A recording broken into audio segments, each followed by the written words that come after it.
At this point in the class, we are ready to tackle Photoshop CS6. We're going to use Photoshop to edit our photos, touch them up, use it to create some special effects. To get set up for this, though, I like you to have a couple of handouts available. And so you should have received a handout that looks like this. It's just a diagram that shows the Photoshop tools. And I want you to keep a couple things in mind. We're not going to use all the tools in our class. This is just an introduction. The ones that you see arrows here are the ones that we'll be using. These are the most commonly used ones for our class. And keep a couple things in mind. If you hover over a tool with your mouse in Photoshop, it'll describe what the tool is, plus give you the shortcut for it. It doesn't right here because this is a diagram in Microsoft Word, but in the Photoshop program it will. And the other thing I want you to keep in mind is some of the tools have these little triangles or diamonds next to them. And that means if you press and hold on the tool, other tools will be revealed that are hiding underneath. And some of those we will need to use. So I might say something like hold down on the quick selection tool with your mouse to reveal the magic wand. The magic wand is hiding underneath here. The other handout that I want you to have available is the cheat codes for CS6. They're the shortcuts that we'll need to use. Photoshop is a very powerful, big program. It has over 500 commands, buttons, and it's really tough to become an expert with Photoshop because there's so many things that you can do with it. But I think it'll help us a lot if you become familiar with about 10 of these cheat codes or shortcuts, and we'll be practicing those in our first video. All right, let's get to Photoshop. Here's what the Photoshop interface looks like. Mine will look maybe more gray than yours. Yours will probably be more of a black appearance. If you're interested in me showing you how to change yours to look gray, that's up to you. You can ask me on your own time.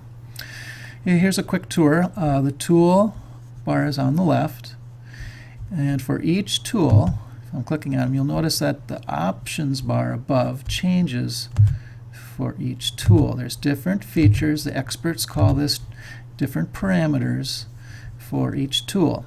And as you get more familiar with the tools, you'll want to be able to adjust those to the way you want to use them. Above the options bar is the main menu bar for Photoshop. On the right side are the panels. Panels are little menu systems. You can drag them off and you can put them back, wait for the blue outline to appear and drop it back. You can collapse them by double clicking on the name, click to reveal again.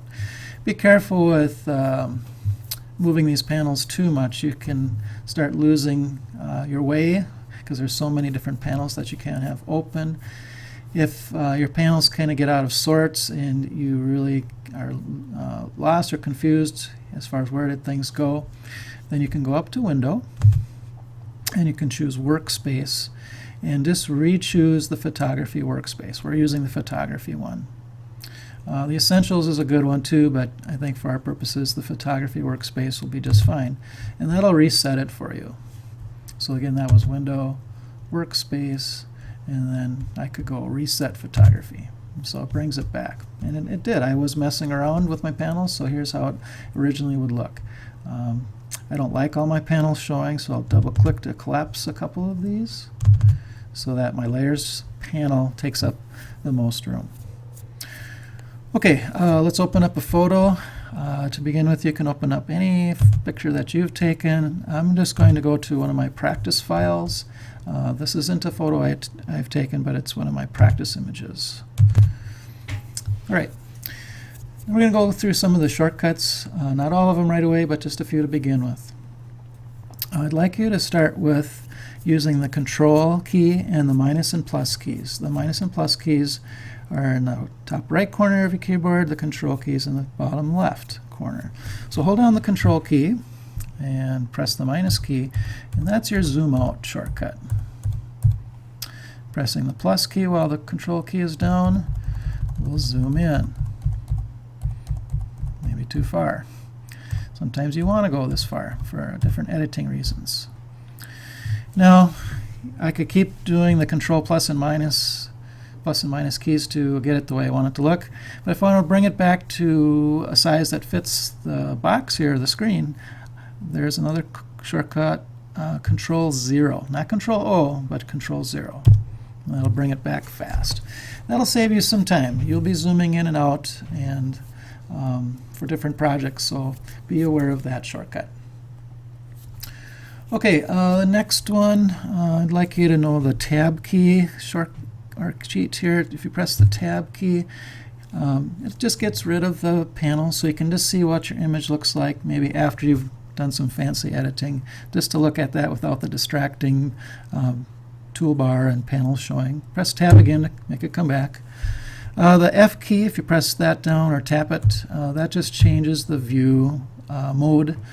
And if you want it to have a black background for you to admire your work, you can do that. Just keep pressing the F key to bring back the original interface or screen.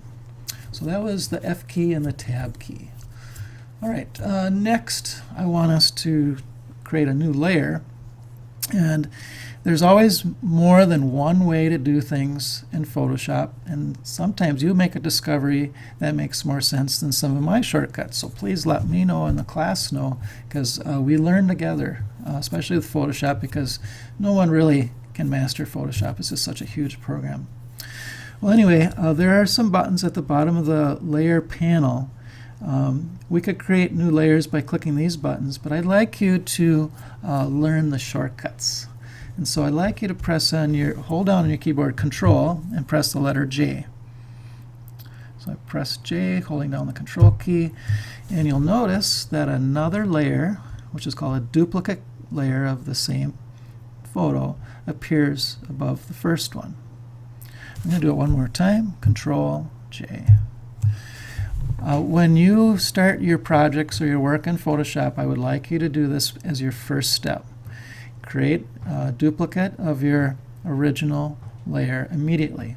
You mess around with the duplicates, you leave the bottom layer alone in case you don't like what you're doing and you want to start over. So let's say I maybe messed around with this top layer. I want to delete it. To delete it real quick, I click on the little trash can here at the bottom. It says, do you want to delete it? Yes. And so there it's gone. And so I have a backup ready to go and I can start all over. Let's say you forgot to do that though. And so in emergencies, I don't want you to do this all the time, but in emergencies you could go up to File and choose Revert. And Revert will just bring you to your original image. The shortcut for that, or the cheat for that, is F12. That might not be on your cheat code sheet, but F12 can save you. But remember, I don't want you always doing this. I would rather you create duplicate layers and have backups there instead of using File Revert all the time. Because File Revert, you're starting over from the beginning, and some of you don't want to do that while you're in the middle of a project.